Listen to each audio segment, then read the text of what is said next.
Thank you very much. When I was asked to do this, I wasn't sure I was going to work out so well. You see, I don't quite have the comedic accent of, say, Billy Connolly or Rob Brydon or John Bishop. You know, in fact, when you sound like Ian Beale off EastEnders, it's just not suitable. But Helen was very insistent, so here I am.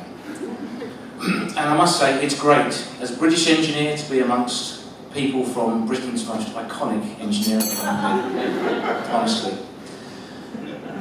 And moreover, it's just good to be amongst other engineers. Just the other week, I was out with a friend of mine who's an engineer, and our wives, and his wife said, "You bloody engineers, you're so overthinking everything." And so we looked at each other and said, well, we'll have a little think about this. And about 10 minutes later, we figured out it was non-engineers that underthink everything.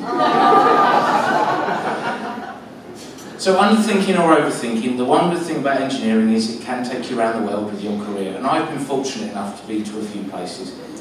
So tonight I thought I'd give you a little taste of where your career could take you.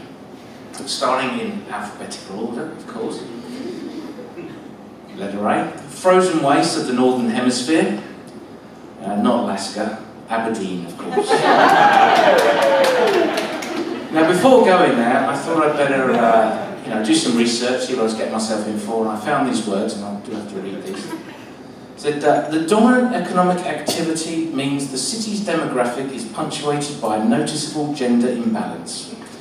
When I got there, I realised they could have put that in 2 words. Sausage fest. It's like they just converted a monastery into a city. Except when you move to a monastery, you kind of expect celibacy, right?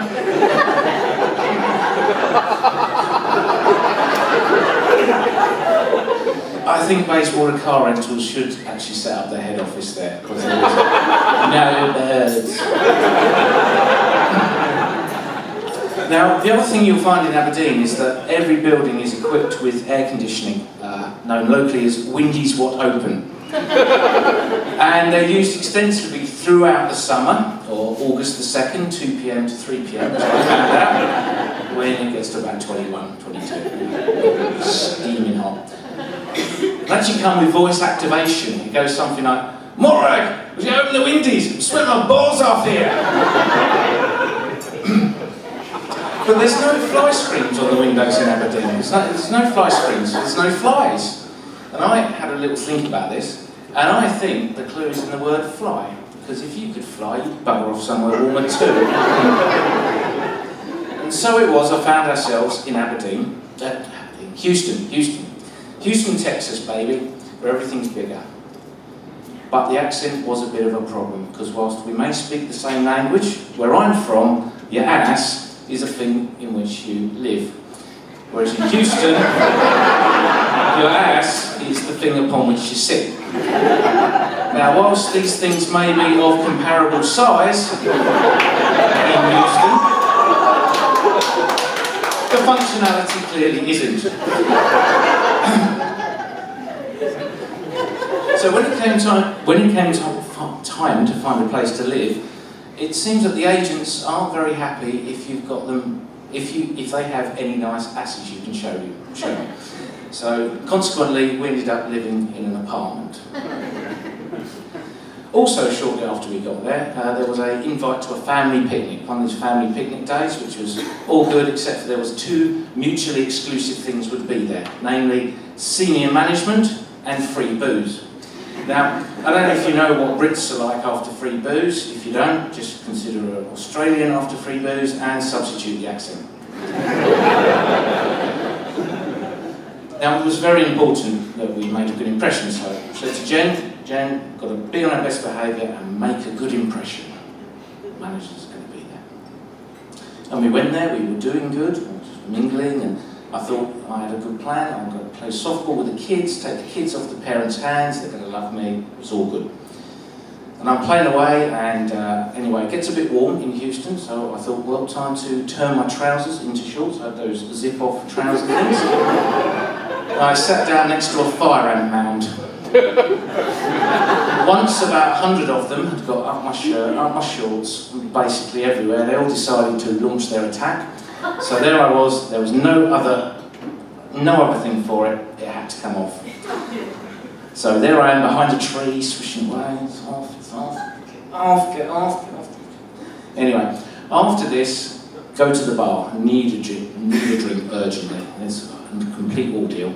Walk up to the bar. I see Jen now. I said, "Oh, I've just been attacked by ants." She said, "Yeah, we saw." I said, "We all saw." Now at this point, I'm expecting anaphylaxis to kick in at any moment. I've been stung all over. I'm expecting a little sympathy. And she puts down her Diet Coke, with all the sympathy she can muster, says, "You call that making a good impression." Now the other thing that you have to avoid in Houston is alligators. Alligators, not crocodiles. And you're only going to see them on a golf course. So on my second round of golf there, I did come across an alligator and I hit my ball about 8 foot in front of the alligator. And it was there that I invented a new game. I can demonstrate it for you. Being a hockey player as well. It was called Gocky, and it goes like this.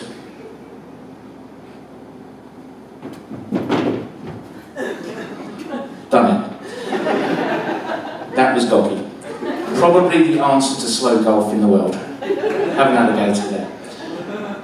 Afterwards, we found some people that knew about alligators, and I said, "Oh, big alligator there." Yeah. I said, "It's not going to get you though, is it?" He said, "Well, anything over 8 foot should be considered deadly." This bastard was 10 foot if it was an inch. And then he said something a bit funny. He said, "Well, but they prefer dogs." I didn't have a dog with me. And besides which, how do they catch dogs? Oh, they can outrun a dog. Well, I bloody can't.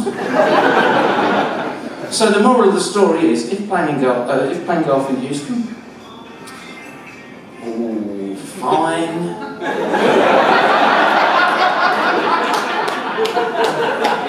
Does somebody need an audit on Monday?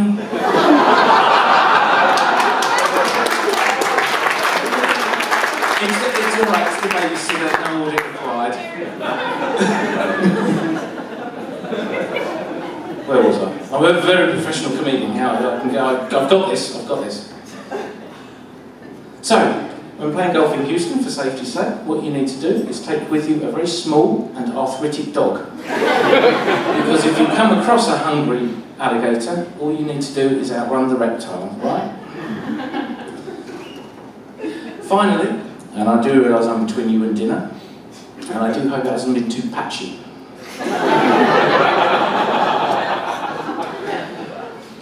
Last stop is the secretive world of Kazakhstan, where I've been. And for those of you that don't know about Kazakhstan, let me just explain a few things. It's very big, sparsely populated, it's got oil and gas in the west, it's got camels in the middle, it gets hotter than hell in the summer, and it takes forever to get through airport immigration. But unlike WA,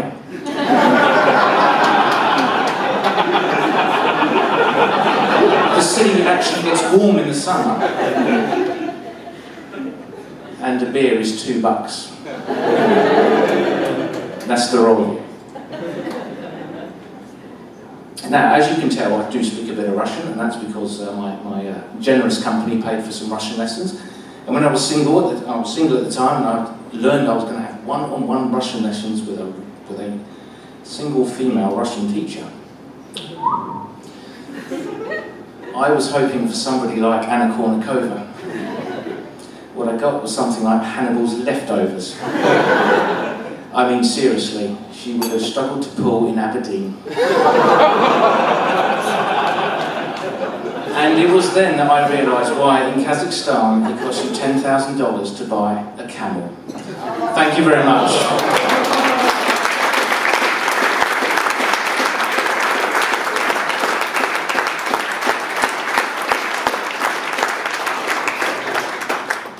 Over to the judges.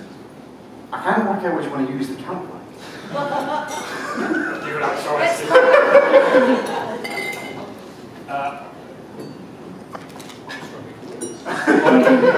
I've been knocked over by the camel comment.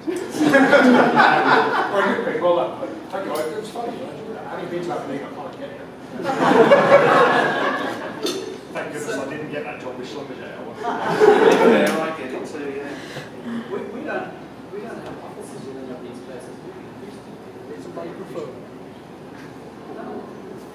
So, if you want to start an office for us Microphone. Sorry, I was just asking if you wanted to open an office for us in Kazakhstan. It sounds like If you like cameras. yes, if you like. Listen, mate, you weren't funny at all. Suddenly remembers the role he's supposed to be playing. I didn't say anything about South Africa, I've not even been there. I was about to say before I was rudely interrupted, you were bloody hilarious.